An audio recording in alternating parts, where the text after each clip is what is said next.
Iain Duncan Smith lashed out at attempts to delay Brexit as a completely pointless exercise. The former Tory leader also claimed European Union countries are unlikely to agree to an extension to Article 50 unless there is a particular purpose.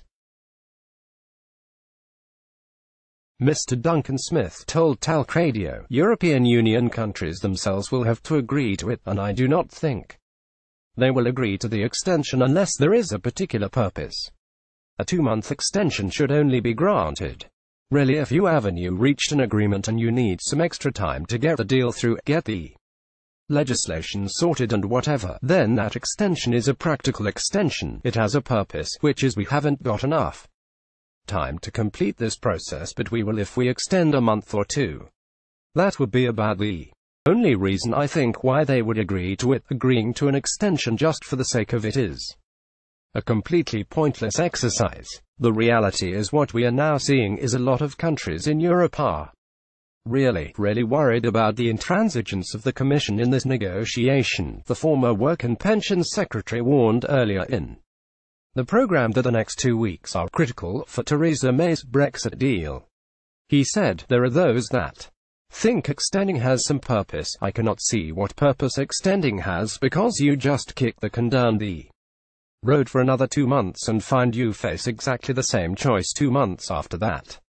Brexit News. Iain Duncan Smith said a Brexit extension is a completely pointless exercise. Image Sky News. Parliament TV. Agreeing to an extension just for the sake of it is a completely pointless exercise. Iain Duncan Smith. The reality is that she and her negotiators have got to make the changes to the rather flawed backstop. They are doing that at the moment. Other people and myself and Remainers are looking at the Malthouse Compromise. We have given this to them, which is about making sure that you change what's in the backstop so it actually becomes rational. It does not lock you in the future into a customs union, but that depends on what they get. The next 2 weeks now become critical as to whether she has a deal or she does not. The comments follow Mrs. May surviving the latest threat to her Brexit divorce deal as a number of rebels returned to the fold in last night's parliamentary vote, but she failed to attract the support of 108 Tory MPs opposed to the idea of delaying Article 50. Labour former Minister Yvette Cooper's amendment to pin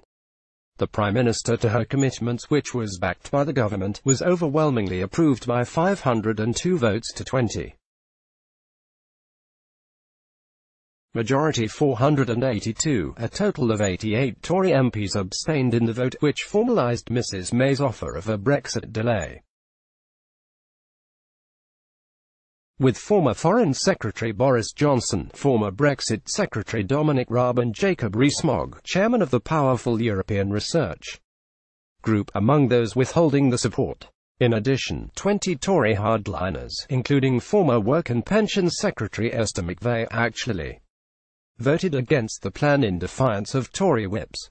Just 204 of the party's 313 MPs who were eligible to vote offering the support to the proposal. Mrs. May voted for the amendment, which set out her promise to MPs that a second, meaningful vote on her Brexit deal would take place by March 12 if this is defeated. A motion asking MPs if they support a no-deal Brexit would be put before the Commons.